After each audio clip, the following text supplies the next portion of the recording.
এদেশের আসল পরিচয় কি? ইসলাম দিয়ে আমাদের সংসদ ভবন চলুক, আমরা চাই কি চাই না? বঙ্গভবনে লা ইলাহা ইল্লাল্লাহর পতাকা উড়ুক, আমরা চাই কি চাই না? প্রতিটি জেলা অফিসে, ডিসি অফিসে লা ইলাহার পতাকা ঝুলুক, আমরা চাই কি চাই না? কারা কারা চাই হাত তুলে আল্লাহরে দেখায়।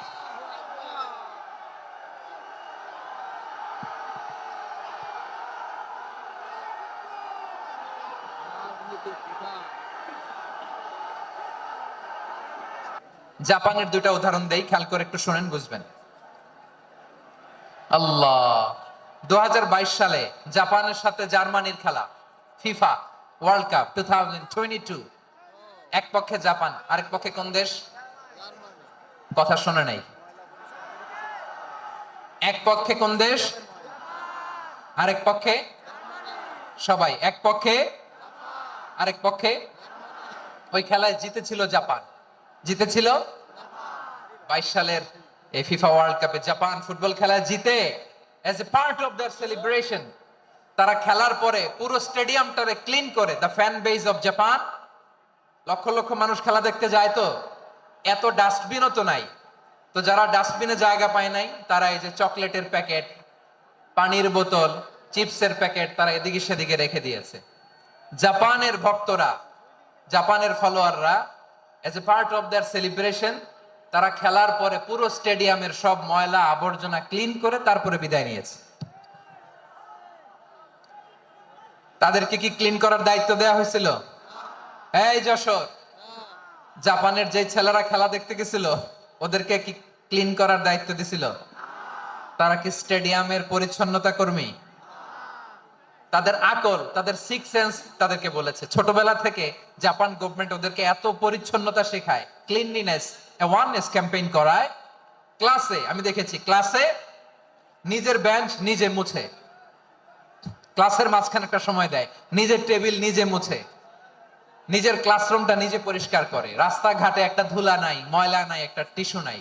খেলার পরে গোটা বিশ্বকে তাক লাগিয়ে দিয়েছে। জাপানের ফ্যানরা সবার রেখে যাওয়া গার্বেজ, টিস্যু, বোতল পরিষ্কার করে তারপরে স্টেডিয়াম থেকে বিদায় নিয়েছে।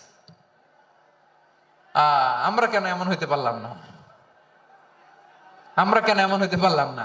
জাপানের যারা এগুলো করছে ওদের তিনটা করে চোখ না? চোখ তো তিনটা জাপানা লাগো, জাপানা লাগো। হাত তো চারটা, কান তো ছয়টা। হ্যাঁ, নাকি আমার মতো দুই হাত দুই কানালা মানুষ? চোখে দেখলে ওটা মানুষ না। চিন্তা করছেন? তার মানে জাপানিজদেরকে যে গ্রুমিং করে শিখানোর মাধ্যমে পরিচ্ছন্ন বানানো গেছে, ওরা যেমনি মানুষ আমরাও মানুষ। আমাদের সন্তানদেরকে শেখালে তারাও পারবে, পারবে কিনা? দুই নাম্বার উদাহরণ বলি। চট্টগ্রাম ফেনীতে যারা গিয়েছেন, মেঘনা গোমতী ব্রিজ প্রকল্প নাম শুনছেন? মেঘনা একটা ব্রিজ পার হওয়া লাগে। এই মেঘনা গোমতী, এখানে তিনটা ব্রিজ কাঁচপুর সহ, এই তিনটা ব্রিজের নির্মাণ কাজ, রেনোভেশনের কাজ দেয়া হয়েছিল জাপানের একটা কোম্পানিকে। কাকে? জাপানের কোম্পানির নির্মাণ শেষে 738 কোটি টাকা বেঁচে গেছিল, এটা গভর্নমেন্টের হাতে দিয়ে তারা বিদায় নিয়েছে। কত টাকা? 738 কোটি টাকা। যত প্রাক্কলিত ব্যয় নির্ধারণ করা হয়েছে সব টাকা সরকার, তৎকালীন সরকার 2019-এর সরকার কারা ছিল তো জানেন? এই 2019-এর সরকার তাদেরকে দিয়েছে। তারা রিনোভেশন নির্মাণ শেষে 738 কোটি টাকা অতিরিক্ত বেঁচে গেছিল, এটা আবার গভর্নমেন্টের হাতে বুঝাই দিয়ে তারা বিদায় নিচ্ছে। আমরা কেন এমন হইতে পারলাম না? জাপানের ওরাও মানুষ, আমরাও মানুষ, তার মানে মানুষে মানুষে পার্থক্য আছে না নাই? আচ্ছা, জাপানের দুইটা উদাহরণ দিলাম, এবার আমার দেশের দুইটা উদাহরণ দিব না? বাংলাদেশের দুইটা উদাহরণ দিই। এক নম্বর উদাহরণ, গত সপ্তাহে আপনারা জানেন কক্সবাজার আমার একটা প্রোগ্রাম ছিল, তো হেলিকপ্টারে গিয়েছিলাম। ফেনী জেলা যখন পার হচ্ছি আমি দেখলাম তিনটা উইন্ড মিল। উইন্ড মিল ছিলেন তো? বিশাল পিলার, তিনটা চারটা পাখা থাকে। বায়ু বিদ্যুৎ কেন্দ্র, বাংলাদেশের প্রথম বায়ু বিদ্যুৎ কেন্দ্র এটা। মুহুরী প্রজেক্ট বলে ওটা, সম্ভবত মুহুরী প্রজেক্ট। তো সাগরের বাতাসের ঝাপটায় এটা ঘুরে এনার্জি হয়, ইলেকট্রিসিটি উৎপাদন হয়। তো আমি পাইলটকে বললাম, ভাই এগুলো থেকে কেমন ইলেকট্রিসিটি উৎপাদন হয়? কয় হুজুর একটু হয় না, কিছুই হয় না। কিছুই হয় না মানে?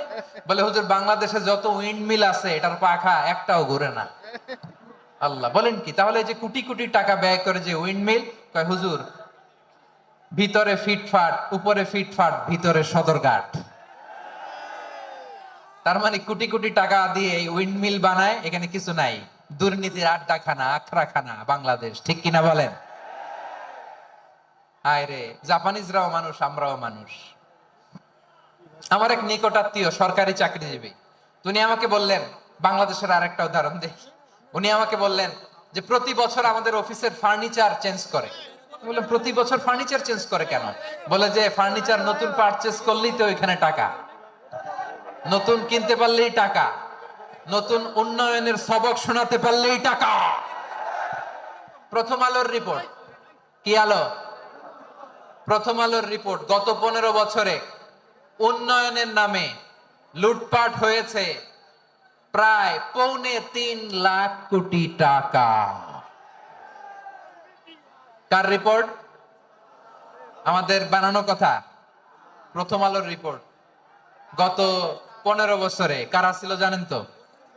হ্যাঁ, শুধু ওনাদেরকেই দোষ দিয়ে লাভ নাই। স্বাধীনতার পর থেকে শুধু শাসকের হাত বদল হয়েছে, আমরা কিছু পাই নাই, ঠিক কিনা বলেন? শুধু ওনাদের দোষ দিয়ে কি লাভ? একদল খাইছে, আরেক দল খাওয়ার জন্য রেডি হয়ে আছে। আমরা এরকম চাই না। আমরা চাই স্বাধীন সার্বভৌম বাংলাদেশ। আমরা চাই দুর্নীতিমুক্ত বাংলাদেশ। আমি নিউজটা যে কতবার পড়লাম, এটা কি সম্ভব? 3.25 লাখ টাকা লুটপাট, মানে লুটপাট করতে করতে এদেশের জনগণকে ফুটপাতে বসায় দিচ্ছে।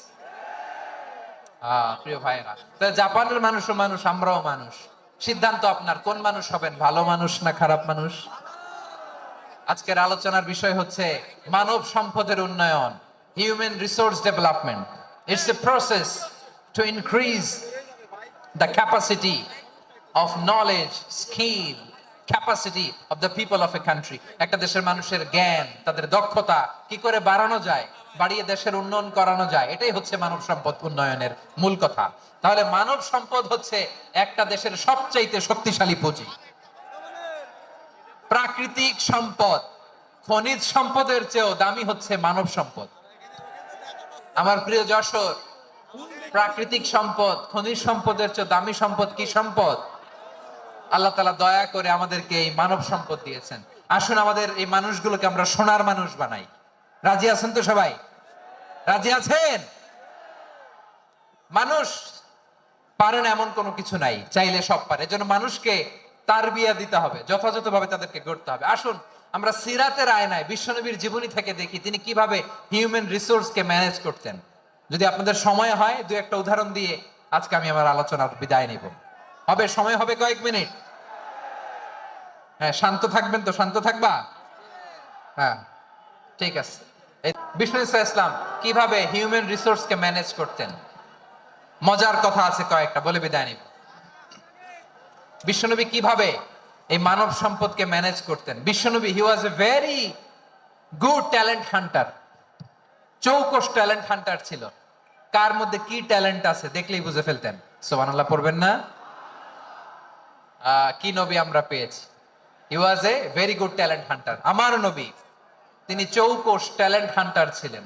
কার মধ্যে কি প্রতিভা বের করতেন, ওই প্রতিভাকে ইসলামের কল্যাণে কাজে লাগাতেন। সুবহানাল্লাহ বলেন। যাকে যেই জায়গায় সেট করলে ভালো হবে তাকে ওই জায়গায় সেট করতেন। কয়েকজন সাহাবীর জীবনী শোনাই।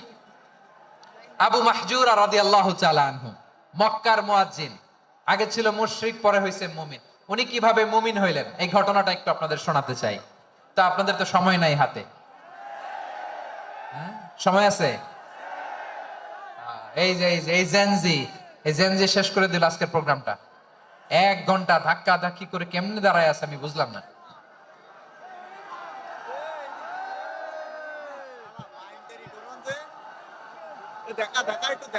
না না, তাকবির না, তাকবির না, চুপ করতে হবে। What I need, you stop. Just shut up. চুপ। হ্যাঁ, ঠিক আছে, এভাবে। আবু মাহজুরা রাদিয়াল্লাহু তাআলা আনহু কিভাবে মুসলিম হলেন, আওয়াজ করে শুনেন। হুনাইনের যুদ্ধ, 8ম হিজরি। বিষ্ণু ইসা ইসলাম হুনাইনের যুদ্ধ শেষে ফিরতেছেন, পথিমধ্যে বেলাল রাদিয়াল্লাহু তাআলা আনহু, এই যে আবার কথা, আই রে আল্লাহ রে, এখানে ধাক্কা থাকি কেন, চলে যাও, পেছনে যাও, যাও পেছনে যাও। কি আজীব তামাশা, যেখানে যায় এখানে ধাক্কা ধাক্কি, মারামারি, গায়ের উপরে কাঁধের উপরে শাউটিং।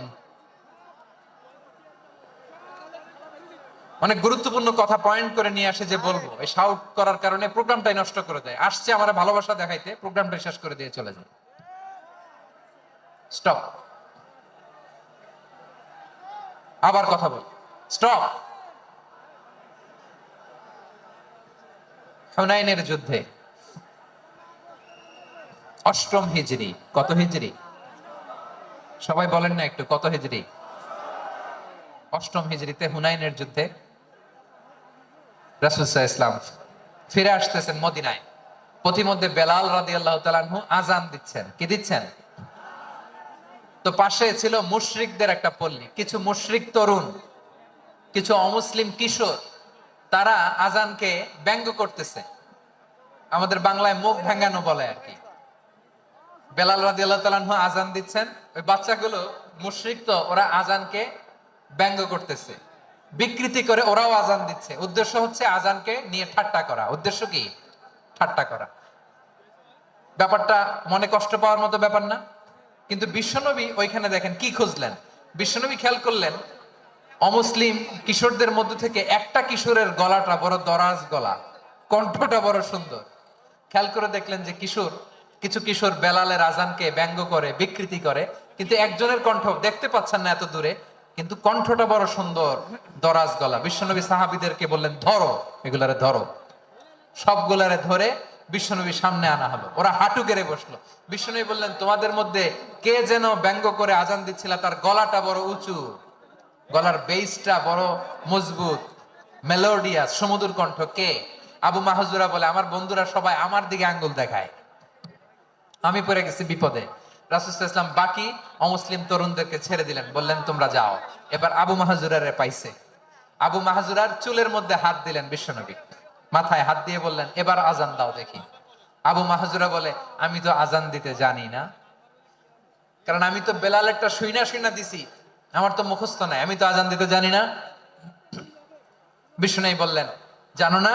তাহলে আসো আমি তোমারে শিখাই দেই। সুবহানাল্লাহ পড়া। আবু মাহজুরা হাঁটু গেড়ে বসে, বিশ্বনবীর মোবারক হাত আবু মাহজুরার চুলের মধ্যে। বিশ্বনবী আজানের মুআল্লিম আবু মাহজুরাকে বলতেছে, ঠিক আছে তোমারে শিখাই দিচ্ছি, আমি যা যা বলবো আমার সাথে সাথে বলো, পারবা? আবু মাহজুরা বলে, পারবো। বিশ্বনবী আজান দিচ্ছেন, মাথায় হাত দিয়ে আল্লাহু আকবার, আল্লাহু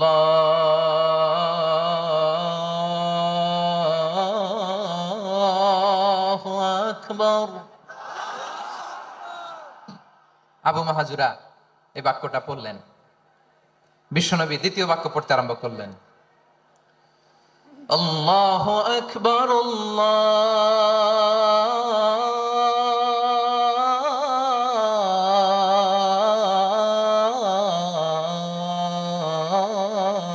আল্লাহু আকবার।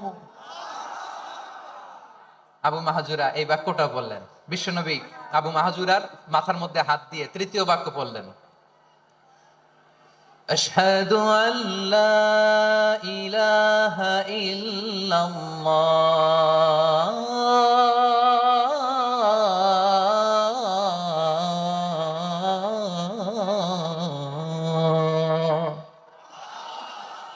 আবু মাহজুরা তৃতীয় বাক্য পড়লেন। বিশ্বনবী একটা বাক্য পরে আবু মাহজুরা পরে, বিশ্বনবী পরে আবু মাহজুরা পরে। আবু মাহজুরা কিন্তু অমুসলিম, মুশরিক। আবু মাহজুরা বলে, এক একটা বাক্য পড়ি আমার কলিজাটা গলে ঠান্ডা হয়ে যায়। এতদিন মোহাম্মদকে গালি দিতাম, এখন মোহাম্মদ আমার মাথায় যখন হাত রাখছে আমার সারা শরীর ঠান্ডা হয়ে গেছে। বিশ্বনবী আজান শিখাচ্ছেন, একটা একটা বাক্য পড়ে আবু মাহজুরাও পড়ে, বিশ্বনবী পড়ে আবু মাহজুরাও পড়ে। পুরো বাক্যগুলো যখন শেষ, আজান শেষ, আবু মাহজুরাও যখন পুরো আজান পড়লেন, আবু মাহজুরা বললেন, এতদিন মোহাম্মদের চেহারা দেখলে আমার ঘৃণা লাগতো, আজ থেকে মোহাম্মদের চেহারার চেয়ে প্রিয় চেহারা আমার কাছে নাই। আবু মাহজুরা বললেন, ও মুহাম্মদ, আজানের বাক্য তো আপনি আমারে শেখালেন, এখানেই শেষ করবেন না, আপনি আমারে পড়ায় দেন লা ইলাহা ইল্লাল্লাহু মুহাম্মাদুর রাসূলুল্লাহ সাল্লাল্লাহু আলাইহি ওয়াসাল্লাম। বিশ্বনবীর সাথে দাঁড়িয়ে উনি শাহাদা পড়ে মুসলমান হয়ে গেলেন। এবার আবু মাহজুরা বলে, ইয়া রাসূলুল্লাহ, ইয়া হাবিবাল্লাহ, আমি মুমিন হয়েছি, মুসলমান হয়েছি, আপনার কাছ থেকে আজান শিখার সৌভাগ্য আমি লাভ করেছি গো নবী। আমার কণ্ঠের বড় তারিফ করেছেন আপনি, আমার আজানকে আপনি পছন্দ করেছেন। একটা জিনিস আপনার কাছে চাই, আপনি আমাকে মক্কার মসজিদুল হারামের মুয়াজ্জিন হিসেবে অ্যাপয়েন্ট করে দেন। বিষ্ণু ঈসা ইসলাম বললেন, যাও আবু মাহজুরা, আমি তোমাকে পৃথিবীর শ্রেষ্ঠতম মসজিদ মক্কার মসজিদুল হারামের মুয়াজ্জিন হিসেবে অ্যাপয়েন্ট করে দিলাম। দেখছেন কিভাবে ট্যালেন্ট হান্টিং করতে হয়, কিভাবে হিউম্যান রিসোর্স মানব সম্পদকে ব্যবহার করতে হয়। আসছিল আজানকে ভেঙ্গাইতে, আসছিল কেন? আজানকে ব্যঙ্গ করার জন্য, বিকৃত করার জন্য। আজানকে বিকৃত করতে যে ইসলামের সবচেয়ে শ্রেষ্ঠ মসজিদের মুয়াজ্জিন হয়ে গেল। পড়েন সুবহানাল্লাহ। হযরত আবু মাহজুরা রাদিয়াল্লাহু তাআলা আনহু ওনার এই সুললিত কণ্ঠ ব্যবহার করে মসজিদুল হারামে এত সুন্দর করে আল্লাহু আকবার বলে আজান দিতেন, মানুষগুলোর, মুসল্লিগুলোর, মক্কাবাসীর হৃদয়কে তিনি বিগলিত করে দিতেন। মানুষের হৃদয়কে ঠান্ডা হয়ে যেত। শুধু এখানেই শেষ না আমার যশোরের ভাইয়েরা। বিশ্বনবী যখন সাইয়েদনা আবু মাহজুরা রাদিয়াল্লাহু তাআলা আনহুকে আজান শিখাচ্ছিলেন, বলেন তো বিশ্বনবীর হাতটা কোথায় ছিল?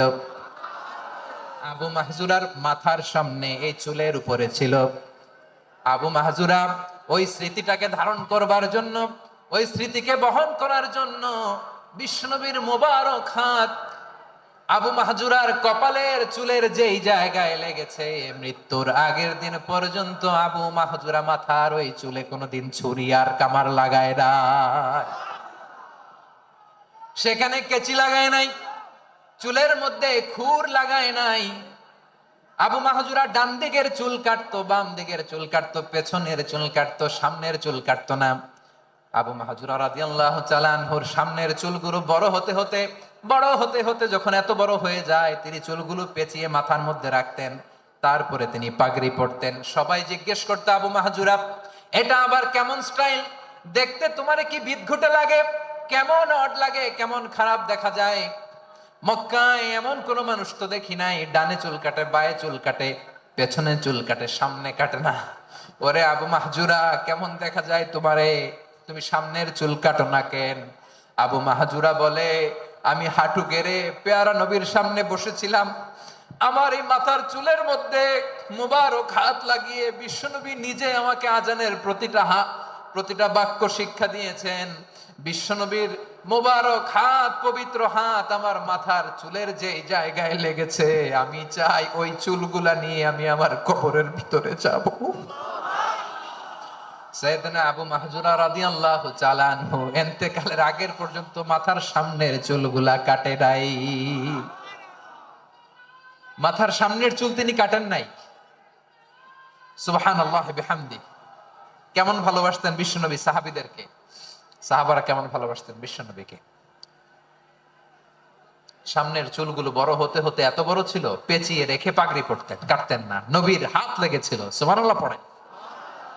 তাহলে what is the lesson? Moral of the story কি? মোরাল অফ দ্য স্টোরি হচ্ছে, আসছিল আজানকে ব্যঙ্গ করার জন্য, বিকৃত করার জন্য, হয়ে গেল মসজিদুল হারামের মুয়াজ্জিন। দেখেন বিশ্বনবী একটা খারাপ সিচুয়েশনের মধ্যে থেকে কি ভালো জিনিস বের করে আনলেন। আমি যে শুরুতে বলেছি কিভাবে তিনি হিউম্যান রিসোর্সকে ডেভেলপ করেছেন, ম্যানেজ করেছেন। তিনি যে চৌকস ট্যালেন্ট হান্টার ছিল, দেখেন সবার মধ্যে থেকে এর বাছাই করে মুয়াজ্জিন বানাই দিয়েছেন। সুবহানাল্লাহ পড়েন। তার মানে এই না সবাইরে ধরে ধরে উনি মুয়াজ্জিন বানাইছেন। যার যেই ট্যালেন্ট আছে তাকে ওই কাজে অ্যাসাইন করেছেন। যার যেই প্রতিভা আছে তার প্রতিভাকে ইসলামের কাজে লাগিয়েছেন। সুবহানাল্লাহ পড়েন। যায়েদ বিন সাবিত রাদিয়াল্লাহু তাআলা আনহু নাম শুনেছেন? যশোর, কথা বেরোয় না। যদি জিজ্ঞাসা সালমান খানের নাম শুনছেন, সবাই হাত তুলবে, জি হুজুর শুনছি, মানে সব দেখা শেষ। সালমান খান, আমির খান, অমুক খান, সব খান। মুখস্থ, কিন্তু যায়েদ বিন সাবিতের নাম মুখস্থ নাই মুসলমানদের। যেই সাহাবী মাথার সামনের চুল কাটে নাই, মসজিদুল হারামের মুয়াজ্জিন বানাইছেন বিশ্বনবী, ওই সাহাবীর নাম কি? খায়া ফেলাইস, স্লোগানের সাথে খায়া ফেলাইস। আবু মাহজুরা, কি নাম? আবু মাহজুরা আল জুমাহি রাদিয়াল্লাহু তাআলা আনহু। এই নামটা আজকে নিয়ে যাইতে হবে যশোর। আবু মাহজুরা রাদিয়াল্লাহু তাআলা আনহু। দুই নম্বরে বলছিলাম যায়েদ বিন সাবিত রাদিয়াল্লাহু তাআলা আনহু। বিশ্বনবী দেখলেন মদিনার এই আনসারী সাহাবী হাইলি ট্যালেন্টেড, ইন্টেলেকচুয়াল, মেরিটোরিয়াস, জ্ঞানের প্রতি তার আকর্ষণ, মারাত্মক আকর্ষণ। বিশ্বনবী তাকে দায়িত্ব দিলেন, কোরআন যা নাজিল হয় তুমি লিখো, কাতিবুল ওহী বানায় দিলেন। সুবহানাল্লাহ। যায়েদ বিন সাবিতরে আবার আজান শিখান নাই, কারণ তার মধ্যে বিশ্বনবী প্রতিভা দেখেছেন, একাডেমিক প্রতিভা। বিশ্বনবীর একাডেমিক প্রজেক্ট গুলো তিনি হ্যান্ডেল করতেন। যায়েদ বিন সাবিত ছিল বিশ্বনবীর ব্যক্তিগত সচিব। কি ছিল? ব্যক্তিগত সচিব। বোঝেন নাই? বিশ্বনবীর ব্যক্তিগত সচিব এবং দোভাষী। ইহুদিরা কিছু লিখে দিলে এটার অর্থ বিশ্বনবীরে বুঝায় দিতেন, আবার ইহুদিদের কাছে কিছু লিখতে হলে তিনি লিখে দিতেন। বিশ্বনবী একদিন বললেন, ইন্নী ওয়াল্লাহি মা আমানু ইয়াহুদা আলা কিতাব। ইহুদিরা যে চিঠি পাঠায় অর্থ তো বুঝি না, আরেক ইহুদি আইনে অর্থ করা লাগে। আবার ইহুদিদের কাছে কিছু লিখে পাঠাইতে চাইলে আমরা তো লিখতে পারি না, ইহুদিরে দিয়ে লেখা লাগে। ওরা যে পয়রা শোনায় লিখে দেয়, আমি ওদের বিশ্বাস করি না। আমার নিজের একজন লোক দরকার। বিশ্বনবী এই যায়েদ বিন সাবিতকে চুজ করলেন ল্যাঙ্গুয়েজের জন্য। উনি বললেন, যায়েদ, তোমার সফট স্কিলকে ডেভেলপ করতে হবে, তুমি হিব্রু ল্যাঙ্গুয়েজ শিখে ফেলো। যায়েদ বিন সাবিত বলল, বিশ্বনবীর মোটিভেশন আর ইন্সপিরেশন পেয়ে আমি 15 দিনে ইহুদিদের এই হিব্রু ল্যাঙ্গুয়েজ শিখে ফেললাম। শুধু শিখে ফেললাম না, হাত্তা হাদিকতু, even I became master in the language. এই ভাষা আমি পারদর্শী হয়ে গেলাম। এরপরে ইহুদিরা চিঠি লিখে পাঠালে আর কোন ইহুদি ডাকা লাগতো না, আমি নবীর এটার অর্থ শুনে পরে বুঝায় দিতাম। আবার ইহুদিদের কাছে চিঠি লেখা লাগলে আমি যায়েদ বিন সাবিত চিঠি লিখে দিতাম। সুবহানাল্লাহ। দেখেন, এত সাহাবীর মধ্য থেকে বিশ্বনবীর একাডেমিক প্রজেক্ট, ব্যক্তিগত সচিব, দোভাষী হিসেবে তিনি যায়েদ বিন সাবিতের মতো তরুণকে নির্বাচিত করেছেন। কেমন ট্যালেন্ট হান্টার ছিল আমার নবী। সুবহানাল্লাহ পড়বেন না? বিশ্বনবীর ইন্তেকালের পরে সাইয়েদনা আবু বকর রাদিয়াল্লাহু তাআলা আনহু যখন খলিফা হয়ে আসলেন, কোরআনকে সংকলনের দায়িত্ব দেয়া লাগবে, কোন সাহাবীকে দিবেন? সব সাহাবারা মিলে পরামর্শ করলেন। সাইয়েদনা আবু বকর, ওমর সবাই মিলে এই বিশাল কোরআন সংকলনের গুরু দায়িত্ব বিশ্বনবীর ব্যক্তিগত সচিব, বিশ্বনবীর দোভাষী, বিশ্বনবীর সিলেক্ট করাই লোক যায়েদ ইবনে সাবিত রাদিয়াল্লাহু তাআলা আনহুকে দিয়েছে। কোরআনের কপি তো আজকে এখানে রাখে নাই। এই যে আজকের যে কোরআন পড়েন, এটা আগে এরকম ছিল না। কোরআন নাজিল হলে সাহাবারা চামড়ার, ওটের চামড়ায় লিখে ফেলতো, ওটের চ্যাপ্টা হাড্ডির মধ্যে লিখে ফেলতো, গাছের গুড়ির মধ্যে লিখে ফেলতো, বিভিন্ন জনের কাছে ছড়ানো ছিটানো ছিল। আবু বকর রাদিয়াল্লাহু তাআলা আনহু একসাথে করলেন, পরবর্তীতে উসমান রাদিয়াল্লাহু তাআলা আনহু একসাথে করলেন। 114 সূরার এখন এই মুসহাফ, এই কম্পাইলেশন, এই কপি আমরা পেয়েছি, যার হিউজ কন্ট্রিবিউশন ছিল। এই পুরো কোরআন কম্পাইলেশনের প্রজেক্ট ম্যানেজার ছিল যায়েদ বিন সাবিত রাদিয়াল্লাহু তাআলা। কোরআন কম্পাইলেশনের প্রজেক্ট ম্যানেজার। দেখেন, ওনারে মাথায় হাত দিয়ে আজান শিখায় নাই। সুবহানাল্লাহ কইবেন না? তাহলে প্রথম সাহাবী আবু মাহজুরাকে মুয়াজ্জিন বানাইলেন, যায়েদ বিন সাবিতকে ব্যক্তিগত সচিব আর দোভাষী বানালেন, মুসআব ইবনে উমাইর রাদিয়াল্লাহু তাআলা আনহুকে ইসলামের প্রথম অ্যাম্বাসেডর বানালেন। তাহলে তৃতীয় নাম্বার একজন সাহাবীর নাম বলছি, মুসআব ইবনে উমাইর। মুসআব, কি নাম? নামটা কেমন লাগে? এই কয়েকজনের ভাল লাগে, বাকিদের ভাল লাগে না? ভাল লাগে? এই এই আর কয়েকটা মিনিট দেওয়া যাবে না আমাকে আল্লাহর রাস্তে? হ্যাঁ, ঠিক আছে। আমি তোমাদেরকে ভালোবাসা দেখাবো, দোয়া করব, যদি চুপ থাকো, একেবারে চুপ, কষ্ট সহ্য করো, বাকিরে যা সওয়াব পাবে তোমরা ডবল পাবা, যেহেতু কষ্ট বেশি, কিন্তু চুপ। 3 নাম্বার সাহাবীর নাম মুসআব। এই ধাক্কাধাক্কি কেন? ধাক্কাধাক্কি কেন রে ভাই? না না না, এরকম হইলে আসবো না যশোর, আমি আর আসবো না। হয় পিছনে চলে যাও, নাহলে চুপ, ধাক্কাধাক্কি নেই। 3 নাম্বার সাহাবীর নাম মুসআব। কি নাম? He was the first ambassador in Islam. ইসলামের প্রথম ডিপ্লোম্যাট, প্রথম কূটনৈতিক, ইসলামের প্রথম কূটনৈতিক, ইসলামের প্রথম ডিপ্লোম্যাট, প্রথম অ্যাম্বাসেডর মুসআব ইবনে উমাইর। মক্কার তরুণ যুবক, উনি পারফিউম লাগাইলে মানুষ দেখলেই বুঝতো এটা মুসআব লাগাইছে। এমন ড্যাশিং ফেসের ছিল, এমন স্মার্ট ড্যাশিং ফেস, এমন পার্সোনালিটির মানুষ ছিল মুসআব রাদিয়াল্লাহু তাআলা আনহু। কারণ যিনি ইসলামের স্পোকম্যান হবেন, মুখপাত্র হবেন, তার স্মার্ট হওয়ার দরকার আছে না নেই? আকাবার প্রথম শপথ যখন হলো, তাদের সাথে বিষ্ণু ঈসা ইসলাম মদিনাতে একজন মুখপাত্র পাঠালেন, ডিপ্লোম্যাটকে পাঠালেন, অ্যাম্বাসেডর অফ ইসলাম। তিনি হচ্ছেন মুসআব ইবনে উমাইর। পড়েন সুবহানাল্লাহ। বিশ্বনবী দেখলেন সে অনেক স্মার্ট, তার ডেডিকেশন আছে, সিনসিয়ারিটি আছে, এবং মদিনায় যে আউস খাজরাজ গোত্রের নেতাদের সাথে ডিল করতে হবে, ইহুদিদের সাথে ডিল করতে হবে, ওখানে একজন পাক্কা জানু খেলোয়াড়ের দরকার আছে না নাই? মুসআব ইবনে উমাইর রাদিয়াল্লাহু তাআলা আনহু, ওনাকে বিষ্ণু ঈসা ইসলাম চুজ করলেন। এবং বিষ্ণু ঈসা ইসলামের এই চুজিংটা, এই সিলেকশনটা এত সুন্দর ছিল, তিনি মদিনাতে যে বিশ্বনবী আসার আগেই মদিনার জমিনকে তিনি উর্বর করে ফেলছেন। প্রতিটা ঘরে ঘরে কালিমার দাওয়াত তিনি পৌঁছায় দিচ্ছেন। জুমার বিধান নাজিল হয়েছে, কিন্তু মক্কায় পরিবেশ নাই জুমা পালনের। বিষ্ণু ঈসা ইসলাম একজনকে দিয়ে খবর পাঠালেন, যাও মদিনায় মুসাবকে যে বলো, মুসাব তো আমার শিক্ষক, আমার স্পোকম্যান, মদিনাতে যেন তারা জুমা কায়েম করে। বিশ্বনবীর আগেই মুসাব মদিনার মুসলিমদেরকে নিয়ে মদিনায় প্রথম জুমা কায়েম করে ফেলছে। কোন সুবহানাল্লাহ। ডিপ্লোম্যাটদের কেমন হইতে হয়, অ্যাম্বাসেডরের কেমন হইতে হয়, মুসআব রাদিয়াল্লাহু তাআলা আনহুর কাছ থেকে শিখে নাও। মুসআব নামটা কেমন লাগে? যশোর যাদের সন্তান হবে, ছেলে সন্তান, আমার রাস্তায় পাইলে সবাই জিজ্ঞেস করে, হুজুর একটা নাম দেন, আমার ছেলে হবে। যশোরবাসীর জন্য আমি একটা নাম দিয়ে দিলাম, নাম রাখতে হবে মুসআব। কি নাম?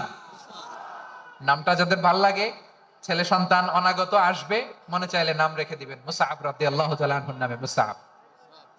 তাহলে মুসআব রাদিয়াল্লাহু তাআলা আনহুকে বিশ্বনবী ল্যাঙ্গুয়েজ শিখান নাই, সফট স্কিল শিখান নাই।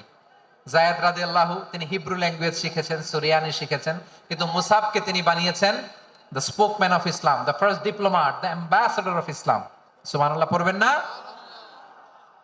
আব্দুল্লাহ ইবনে আব্বাস রাদিয়াল্লাহু তাআলা আনহু, বিশ্বনবীর কাজিন, চাচাতো ভাই।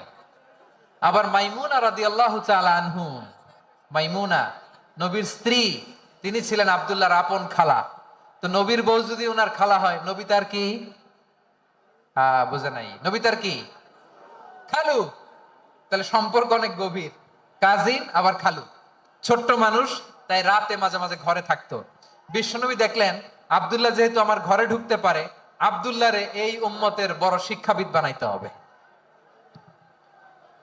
কথা বোঝে নাই? আব্দুল্লাহকে কি বানাইতে হবে? শিক্ষাবিদ, এডুকেটর অফ দিস উম্মাহ, এই উম্মার শিক্ষাবিদ বানাইতে হবে। তাই আব্দুল্লাহ ইবনে আব্বাসকে বিশ্বনবী হাতে কলমে শিক্ষা দিয়েছেন।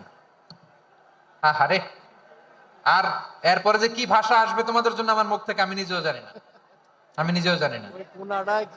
1 ঘন্টা যাবত ধাক্কা ধাক্কি মারামারি। তো আসতে বলছে কে তোমাকে? পেছনে চলে যাও, জায়গা না পেলে পুরো প্রোগ্রামটাই নষ্ট করে দেবে।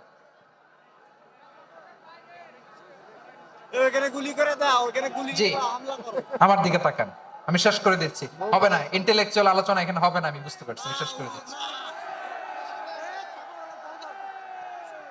আব্দুল্লাহ ইবনে আব্বাস রাদিয়াল্লাহু তাআলা আনহু, মনোযোগ দিয়ে কয়েকটা মিনিট শুনুন, আমি এখনই শেষ করে দিচ্ছি, এরপর আওয়াজ করবে। এই যে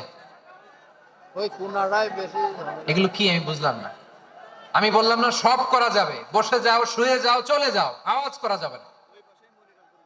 অন্যকে বসো এটাও বলার দরকার নাই, জাস্ট এদিকে তাকাও। আল্লাহ। আব্দুল্লাহ ইবনে আব্বাস রাদিয়াল্লাহু তাআলা আনহু, ওনাকে বিশ্বনবী হাতে কলমে শিক্ষা দিয়েছেন, যেহেতু উম্মতের শিক্ষাবিদ হবেন, এডুকেটর হবেন। তো বিশ্বনবী রাতে যখন তাহাজ্জুদ পড়তেন, ছোট্ট আব্দুল্লাহ ঘরে থাকতো। বুঝতে পেরেছেন? ছোট্ট মানুষ তো ঘরে থাকতো। তো বিশ্বনবী তাহাজ্জুদের জন্য একবার দাঁড়িয়েছেন, ছোট্ট আব্দুল্লাহ ওযু করে দাঁড়াইছে। আচ্ছা বলেন তো, ইমাম আর মুসল্লি মোট যদি 2 জন হয়, একজন ইমাম একজন মুসল্লি, তো মুসল্লি ইমামের কোন দিকে দাঁড়াবে? ডানে দাঁড়াবে। ছোট্ট আব্দুল্লাহ বোঝে নাই, বিশ্বনবী তাহাজ্জুদ শুরু করেছেন, উনি একতেদা করছেন আর দাঁড়াইছেন বায়ে। কোথায় দাঁড়িয়েছেন? আব্দুল্লাহ বলেন, যখন আমি বায়ে দাঁড়ালাম, আখাযা রাসূলুল্লাহ সাল্লাল্লাহু আলাইহি ওয়াসাল্লাম উযুনি আল ইউমনা ইয়াফতিলুহা, বিশ্বনবী নামাজরত অবস্থায় আমার কান ধরে টেনে আমার ডান দিকে এনে দাঁড় করায় দিলেন। পড়েন সুবহানাল্লাহ। দেখেন, হাতে কলমে শিক্ষা। আর জীবনে ভুল হবে? কথা কয় না, আর ভুল হবে? আর ভুল হবে না। এভাবে বিশ্বনবীর অনেক সঙ্গ পেয়েছেন, সফর করেছেন, একই বাহনে বসেছেন, এক বাহনে বসে লম্বা নাসিহত করেছেন, বলেছেন, ইয়া গোলাম ইহফাদিল্লাহ ইয়াহফাজকা, ইহফাদিল্লাহ তাজিদহু তুজাহাক, ইদা সাআলতা ফাসআলিল্লাহ ওয়া ইদা ইসতাআনতা ফাসতাইন বিল্লাহ। আল্লাহর বিধান মানো, আল্লাহর বিধান রক্ষা করো, আল্লাহ তোমায় রক্ষা করবে।